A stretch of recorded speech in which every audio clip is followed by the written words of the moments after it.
Yemotep Bekanefer, nous voici dans la tant attendue journée. Je vais prendre le temps de permettre à tout le monde de rejoindre. Je vous invite à partager. Aujourd'hui, nous allons pour la première fois passer à, nous allons passer à la programmation et à la remise de diplômes virtuels qui sera suivi des diplômes envoyés de l'année académique, disons, de l'année initiatique du père Hank Mtouti. Nous sommes partis de loin, nous avons fait un long chemin. Aujourd'hui, nous sommes arrivés à un bon point. Pour la première fois, comme nous avons promis, nous allons délivrer dans la deuxième partie de notre Rawete pour ce soir, ou dont le nom est hors du temps de l'espace, du père Hank Mtouti, nous allons délivrer ce que nous appelons donner accès au CANEB. Nous aurons pour la première fois un grand nombre, c'est plus de 20 CANEB et CANEB-ET, et nous aurons plus de quelque chose comme plus de 8 BANEB et BANEB-ET, et nous allons un de nos anciens que nous célébrons beaucoup, notre BANEB, dont je citerai les noms plus tard, qui lui va devenir un MTP du père Hank Mtouti, c'est-à-dire un sacerdoce, un prêtre. Un prêtre pur, c'est-à-dire au prêtre, parce que nous avons les prêtres normal quand on est déjà CANEB, on est prêtre, quand on est BANEB, on est prêtre, quand on devient, et puis il y a un titre qui nous permet maintenant de célébrer les rituels, ok, donner des noms initiatiques et toute une série de choses que nous allons célébrer ce soir, expliquer ce soir. Dans la première partie plutôt, nous allons rentrer dans hors du temps de l'espace dans un premier temps. Nous n'allons pas prendre trop longtemps. Dans cette première partie du hors du temps de l'espace, nous allons expliquer la mission des CANEB, CANEB-ET, tout comme la période dans laquelle nous sommes en train de vivre. Nous allons parler de certaines actualités. Nous aurons l'intervention de ceux qui sont à la régie CANEB et CANEB-ET, qui aussi deviendront à la fin de cette journée des BANEB et des BANEB-ET. Je salue tout le monde qui sont présents. CANEB, CANEB-ET, BANEB, BANEB-ET, curieux, sympathisants ou faisant partie de la grande famille du père Hank Mtouti. J'ai dit douane chère à vous, douane chère Reine Ek, pour votre présence. Et donc aujourd'hui, nous allons affronter ces deux thèmes-là. Et justement, il y aura les noms kémétiques, les noms couches Kamit Komo qui seront donnés à ceux qui ne l'ont pas encore donné. Et nous avons déterminé une offerte à réaliser, ce que nous sommes convenus pour obtenir les noms initiatiques. Mais compte tenu de la situation que nous sommes en train de traverser, et nous avons célébré les rituels du nom sans avoir obtenu avant tous les rituels. Et disons les offrandes pourront venir après. Nous n'avons pas de problème pour ça. La question que nous allons affronter aujourd'hui, dans un premier point, sort de l'actualité que nous sommes en train de suivre. Nous avons vu comment, je vais partir par point. Notre moute, Myrline Bordeaux, ce matin m'a envoyé un message me demandant un conseil sur qu'est-ce qu'il faut s'appuyer. En fait, nous sommes dans la quarantaine et nous n'avons pas beaucoup de documentation. Et on se retrouve souvent à lire la Bible. Et je vais répondre sur cette question-là. Les écrits ne sont seulement pas importants, tout comme les paroles ne sont tellement pas importantes. Les écrits et les paroles peuvent avoir ce qu'on a, disons, les écrits et les paroles sont transportés par des esprits. Notre monde vit en coexercition continuelle avec les esprits. C'est-à-dire, je peux te dire des très bonnes paroles, mais quand mon intention, parce que c'est l'intention qui est connectée au monde des esprits, quand je suis en train de te dire que tu es mon meilleur neb et que dans mon cœur, l'intention que je suis en train de mettre à ces paroles-là, c'est une intention négative. Bien que les paroles sont bonnes, tu es en train de recevoir vers toi des énergies négatives. Quand tu embrasses quelqu'un qui, lui, est en train de t'embrasser à contre-cœur parce qu'il éprouve des émotions négatives envers toi, eh bien, en l'embrassant, tu es en train d'accepter dans ta maison des émotions, des énergies, des entités, des esprits négatifs. Tout comme les écrits. Quelqu'un, restons sur les paroles. Quelqu'un peut te dire de mauvaises paroles, par exemple. Comme, va-t'en, je ne vais pas te voir. Mais dans le cœur, il a des très bonnes intentions. Eh bien, ces paroles-là sont des paroles légères. Des paroles qui n'ont pas l'intention. C'est comme ça quand on dit, mais je l'ai dit, mais je ne les pensais pas. Ça signifie quoi? Ce sont des paroles qui n'ont pas un pouvoir et n'ont pas apporté de l'énergie négative vers toi. Je n'étais pas profané, je n'ai pas profané ton temple parce que les paroles peut-être négatives que j'ai exprimées n'étaient pas chargées des esprits négatifs. Et nous traduisons l'esprit dans l'étude de la psychologie par intention. Chaque fois que nous parlons de l'intention, eh bien, nous sommes en train de parler des esprits. Et quand je dis que j'ai une intention puissante, c'est-à-dire j'ai des esprits puissants. Quand mon intention, quand mon pouvoir de mon intention est bas, je n'ai pas des esprits. Quand je n'ai pas d'intention du tout, quand ce sont les autres qui décident à ma place, ça signifie que mes esprits sont prisonniers de quelqu'un d'autre et de quelque chose d'autre.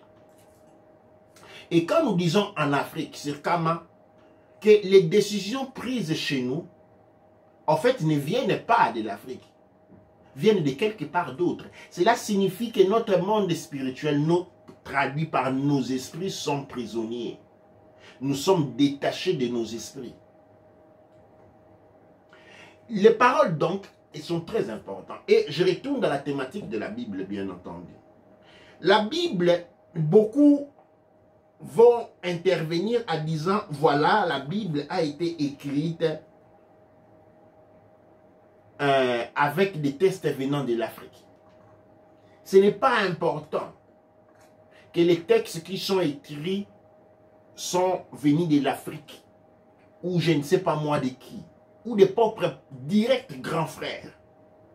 Mais du moment où moi je les ai écrits avec des intentions négatives, parce que la Bible, souvenons-nous, a été écrite par l'époque de Constantin avec l'intention impérialiste. C'est-à-dire, nous avons avec nous un document qui porte avec lui des esprits impérialistes, indépendamment des paroles qui peuvent être écrites à l'intérieur. Mais l'intention comporte la relation avec le monde des esprits. Ce n'est pas parce que les paroles sont bien écrites.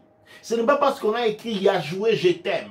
Yahweh vous aime, non, c'est l'intention, parce que l'intention était celui impérialiste. Et l'impérialisme passe à travers la violence, la mise à mort, les vols, la torture, la mise en esclavage. Et voilà, vous avez devant vous un document, indépendamment de la qualité artistique et harmonieuse des paroles se trouvant à l'intérieur, et chevauché par des esprits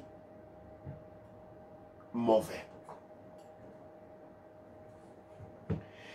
Et donc, en acceptant un tel document, vous acceptez à l'intérieur de votre monde les esprits négatifs. Je dis indépendamment de ce qui a été écrit, indépendamment de où il a été, de la source de ces paroles, mais l'intention de la Bible. Voilà. Pour ceux qui sont dans le monde kémétique, j'ai déjà parlé de ces livres ici, écrits par notre Neb Mouata Ashbi, qui parle de l'Égypte antique, de Kemet. Maintenant, l'intention avec laquelle notre Neb a écrit ce livre, ce n'était pas celui de faire de l'argent. Ce n'était pas celui de devenir populaire. C'était celui de contribuer à la libération de son peuple. L'intention était celui de contribuer à la libération. Et donc ce livre-là porte avec lui les esprits libérateurs. Nous avons un autre livre ici, les guerriers. Les guerriers spirituels de notre Nemfundishi Jutin Kairu Hassan Kassalim. Fundishi, en écrivant ce livre, avait pour intention, c'est lui, de libérer son peuple, apporter de la connaissance. Eh bien, ce livre est accompagné par des esprits libérateurs. Quand bien même vous ne comprenez pas ce qui est écrit à l'intérieur, parce qu'il est écrit, quand bien même vous ne parlez pas l'anglais, vous n'avez aucune compréhension de ce qui est écrit à l'intérieur. Mais quand vous achetez ce livre-là, vous apportez chez vous des esprits libérateurs qui vont marcher avec vous. Quand je prends un livre, n'importe quel soit-elle, dont les intentions de l'écrivain étaient celui de faire de la propagande destructeur, celui de justifier des abominations, celui de justifier les viols, les tueries, eh bien, nous sommes en présence d'un document qui est chevauché par des esprits négatifs. Et portant ces livres-là à l'intérieur de sa maison, portant ces livres-là à l'intérieur de sa famille, eh bien, on a apporté à l'intérieur de sa famille, à l'intérieur de la maison, des esprits négatifs. Ça, c'est common sense, c'est le bon sens. Sans pour autant rentrer dans une sémantique de discrimination. Ça, c'est le bon sens. Quand vous avez une statue qui a été faite par un forgeron qui a beaucoup de la haine pour les gens, les autres, eh bien, vous êtes en présence d'une statue qui est chevauchée par des esprits négatifs. Et je vais aller un peu plus loin. Quand je vais aller quelque part, ou manger de la nourriture de quelqu'un qui n'aime pas les noirs. Okay? Quelqu'un qui n'aime pas les mélanodaires. Cette nourriture-là est chargée des énergies, des esprits, est accompagnée des esprits qui n'aiment pas les mélanodaires. Les esprits se créent. Quand je suis en train de parler de ce genre d'esprits, je suis en train de parler des esprits synthétiques. Les esprits peuvent être créés. On peut créer les esprits n'importe quel moment. Et notre pensée, notre intention crée les esprits. Quand on sait comment s'y faire. Quand je me retrouve à manger de la nourriture faite par des gens qui ont de la haine raciale envers un groupe racial, eh bien cette nourriture-là, pour lesquels la haine est dirigée, en les mangeant, sont en train de permettre l'arrivée chez eux, ils sont en train d'accepter des esprits négatifs. Quand nous allons à l'école, quand nous allons étudier des gens qui ne nous aiment pas, quand nous envoyons nos enfants aller étudier dans des écoles créées par les systèmes coloniaux, qui nous aiment pas, nous sommes en train d'accepter en nous, nous sommes en train de nous laisser chevaucher par ces esprits-là. Il est très important de comprendre le fonctionnement, le monde des esprits. Tout être est accompagné par des esprits. Et ces esprits peuvent nous être volés et remplacés par des autres esprits quand on n'est pas conscient de ces esprits-là. Nous avons introduit hier, dans les Raouité pour d'hier, les principes de la flamme noire. Et ça, c'est un message adressé directement au Kaneb Et, au Baneb Et. À travers l'initiation que nous avons eue durant ces années, c'est-à-dire les efforts que chacun de nous a été appelé consciemment et inconsciemment à fournir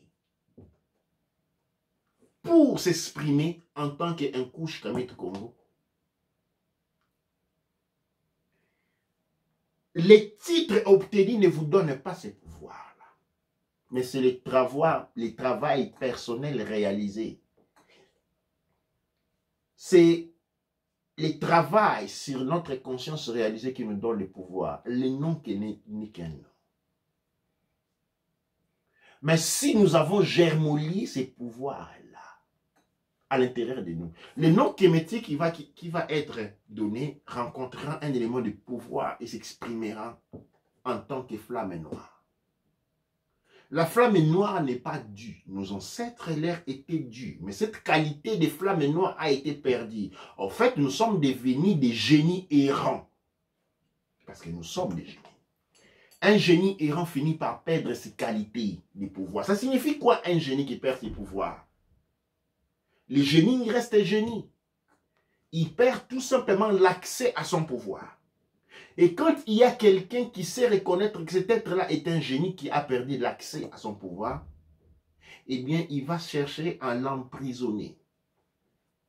Quand on emprisonne un génie, on peut maintenant utiliser son pouvoir pour soi et contre lui sans que les génies ne puissent s'en rendre compte. Un travail énorme à réaliser et sur les plans personnels. Nous sommes dans un moment spécial, catastrophique. Spécial et catastrophique sont deux faces de la même monnaie. Ça dépend du niveau de la conscience avec laquelle on est en train d'observer ce qui est en train de se dérouler. Pour ceux qui n'ont pas élevé leur conscience, eh bien la catastrophe est certes, parce que le niveau de conscience est bas. Pour ceux qui ont élevé la conscience, il y a une grande opportunité qui s'élève. Reste notre capacité de développer, de pouvoir manier notre conscience. Aujourd'hui, nous allons réintroduire un thème que nous avons introduit hier. Un thème sur lequel les générations ont parlé. On s'est toujours posé la question de comment que l'Égypte antique est tombée. On se pose seulement la question de l'Égypte antique. Mais attention, on ne se pose pas les questions des civilisations qui ont précédé l'Égypte antique. L'Égypte antique est ce dont nous nous souvenons, Kemet est ce dont nous nous souvenons. Mais elle a été précédée des... Je vous souviens, on a 200 000 ans d'histoire.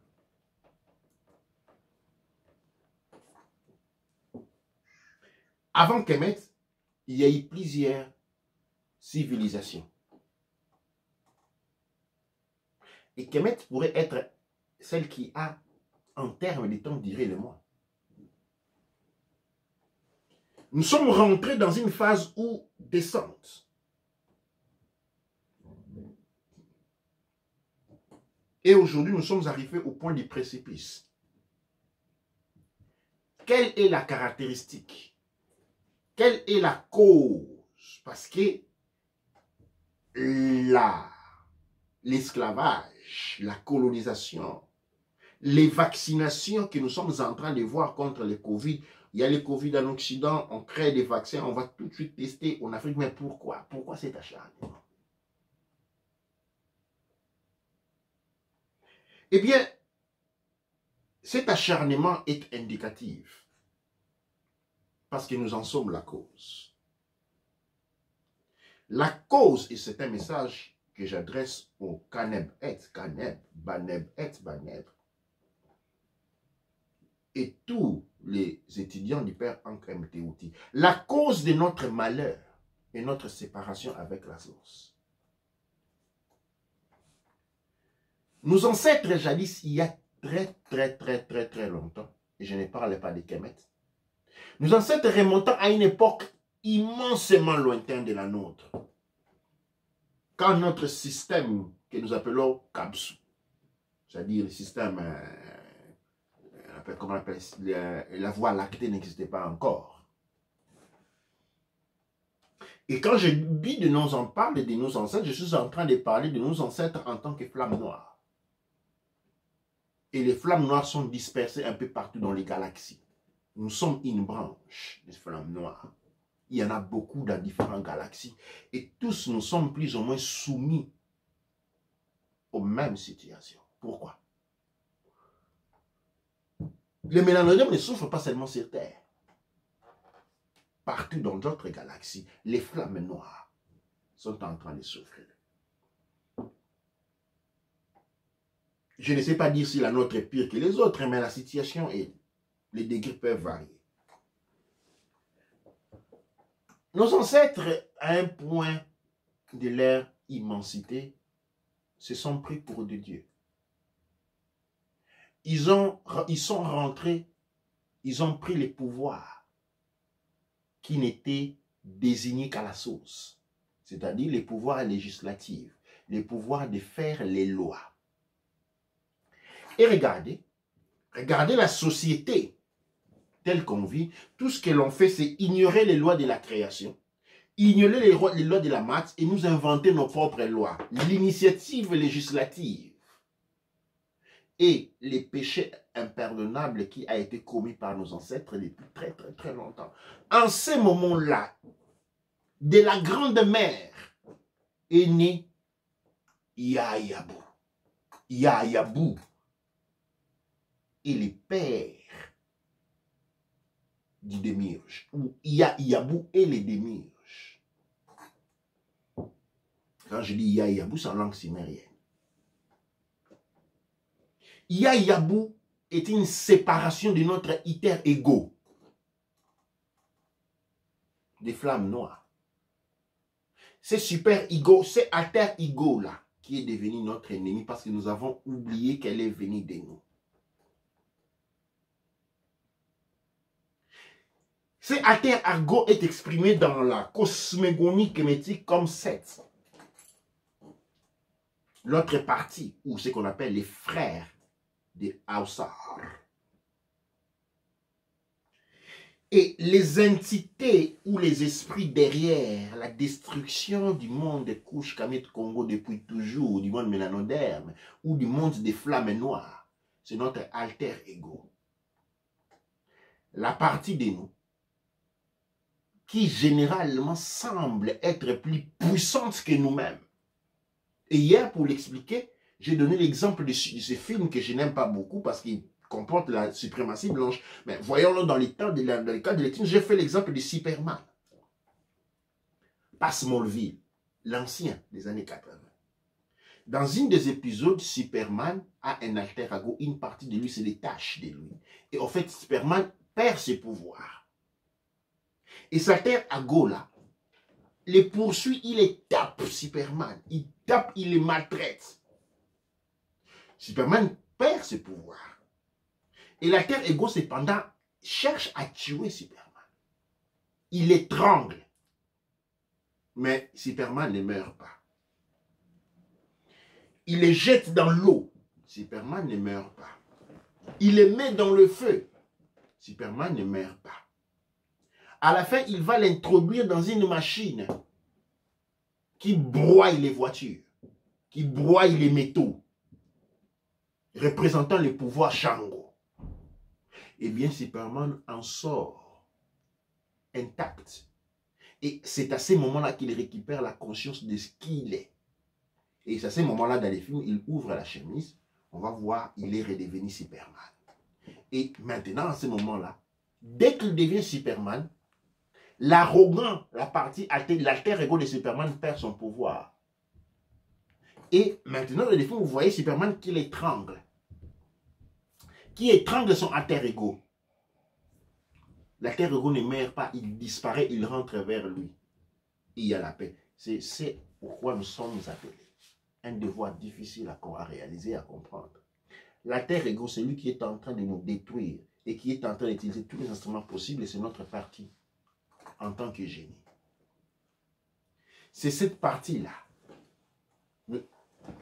C'est de cette partie-là que nous devons nous réveiller, réaliser notre plein potentiel pour les réabsorber selon la loi de la masse.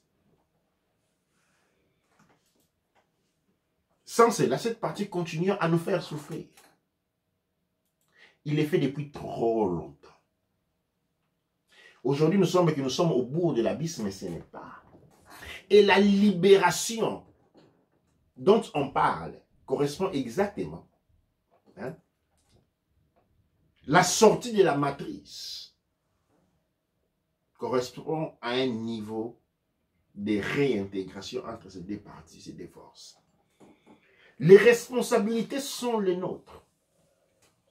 Nous avons commencé tout ceci. Nos ancêtres ont commencé tout ceci parce qu'à un moment, ils ont pris le pouvoir de Dieu et se sont affirmés comme de Dieu. Ils ont pris la partie législative.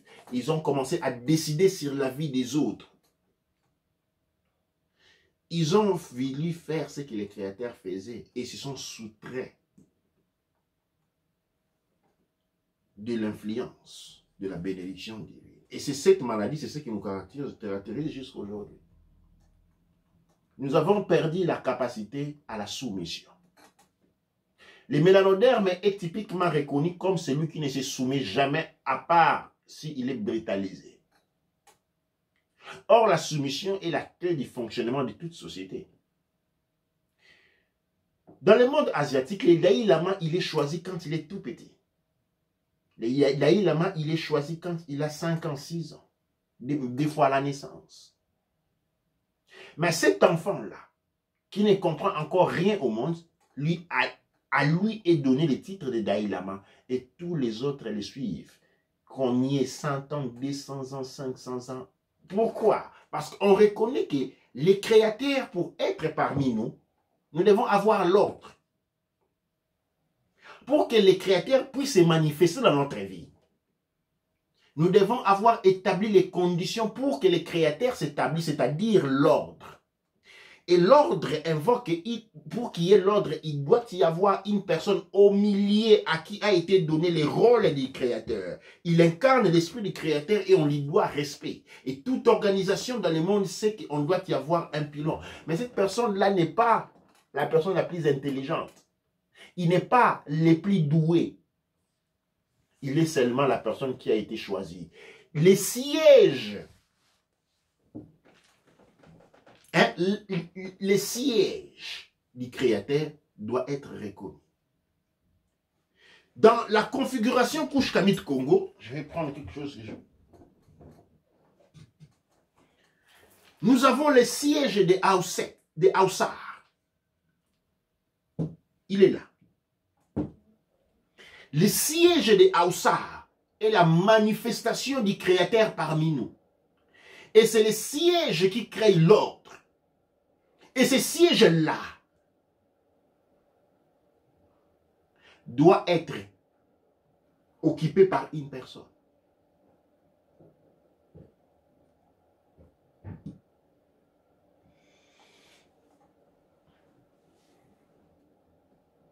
Ce siège ne peut pas être occupé par une personne arrogante, une personne violente. Pour qu'une organisation fonctionne, des fois, généralement, celui qui est président est le plus faible. Parce qu'il ne doit pas avoir trop de personnalité pour permettre à la fonction du siège d'assurer les contrôles. Parce que si la personne a trop de personnalité, eh bien, le siège va être mis à côté. Et là, nous allons rentrer dans le monde mélanoderme. Et je vais ici, avec vous, sans par audace dire que je suis en train d'enseigner quoi que ce soit, mais d'apporter un grain de savoir.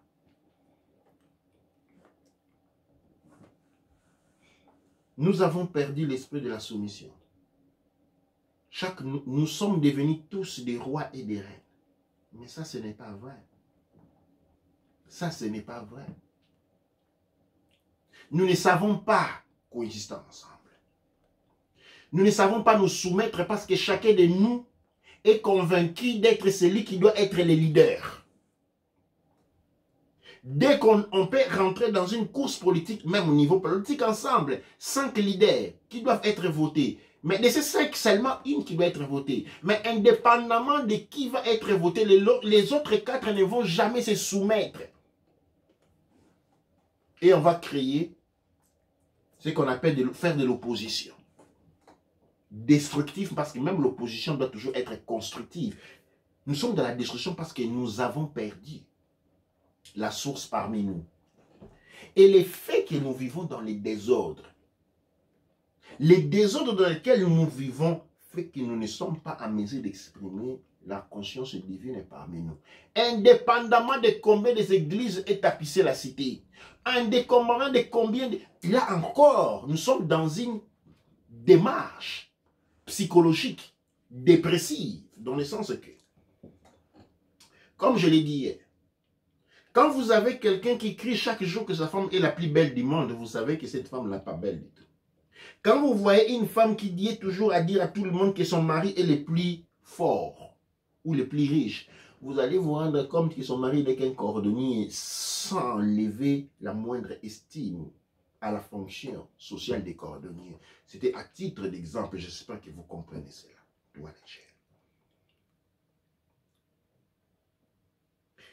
Le mélanodame est tombé dans cette dramaticité de la recherche de Dieu, où tout est fait par Dieu. On veut voir Dieu partout, c'est parce qu'il n'est pas là. Un homme riche ne s'en va pas crier aux quatre vents qu'il est l'homme le plus riche. Parce que s'il est crié, c'est parce qu'il ne l'est pas. Ou l'argent qu'il possède n'est pas le sien. C'est comme ça qui gagne au loto perd l'argent dans les espèces d'une année ou deux. Nous crions n'importe quelle chose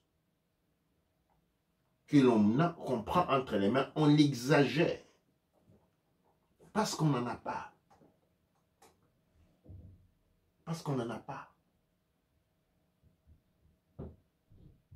On ostente. On veut faire les sapeurs parce que dans sa culture, on ne les produit pas. On veut faire les grands buveurs alcooliques parce qu'en fait, ce sont des choses qu'on n'a pas. Et cela s'ensuit dans la religiosité. Ces besoins ardents d'exprimer une religiosité, de témoigner de la présence de Dieu partout, de par les paroles. Et seulement la preuve sémantique que le Créateur n'est pas parmi nous.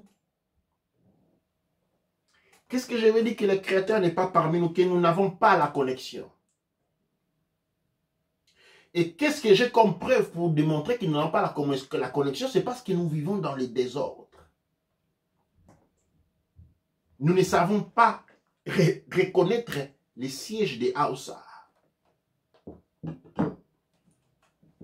Les peu de fois dans l'histoire de l'Afrique où nous avons eu ce genre de cas, je vais citer par exemple Kadhafi. Le colonel Kadhafi a pris le pouvoir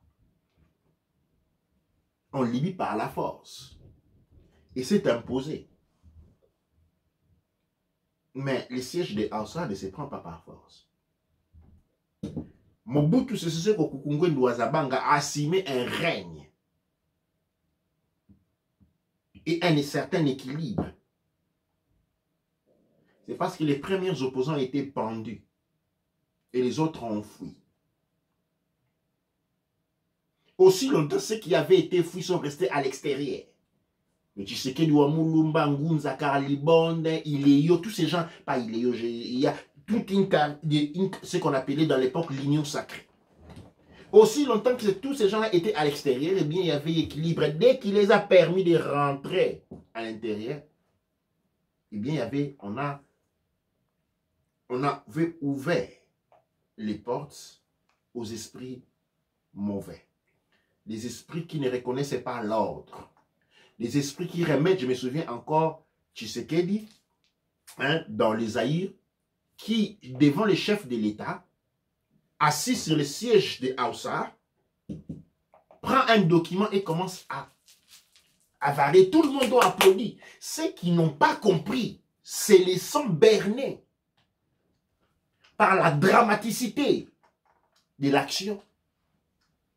Et que cette action-là, émise par Tshisekedi, était symbolique. Il représentait la destruction de l'ordre établi et l'ouverture, l'inauguration du désordre qui a mis ces pays à genoux jusqu'à aujourd'hui. Ça était symbolique.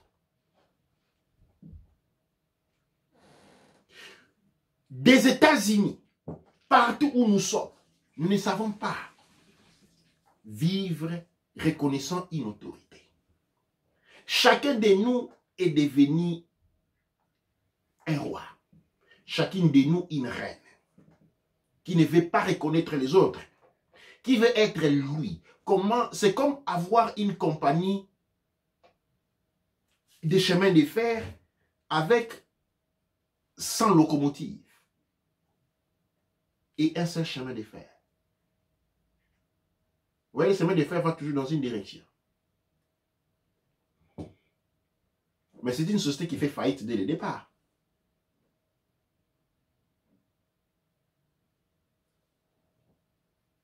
Il doit y avoir des wagons pour porter la marchandise.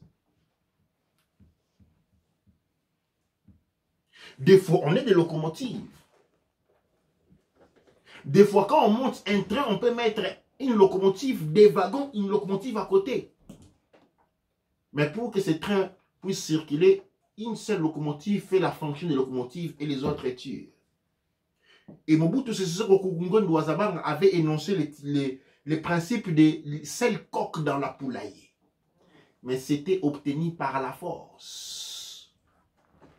Et parce que c'était obtenu par la force, et que cet instant-là n'a pas été pacifié, il a été perdu. Parce qu'il était né de la violence. Il ne pouvait que finir par la violence. Fils de la violence, finit dans la violence. Fils de la paix, va dans la paix. C'est pourquoi il est important de comprendre cela. Ceux qui pensent obtenir une quelconque bien par violence, eh bien la violence va finir par absorber cela, tôt ou tard. C'est une question de temps.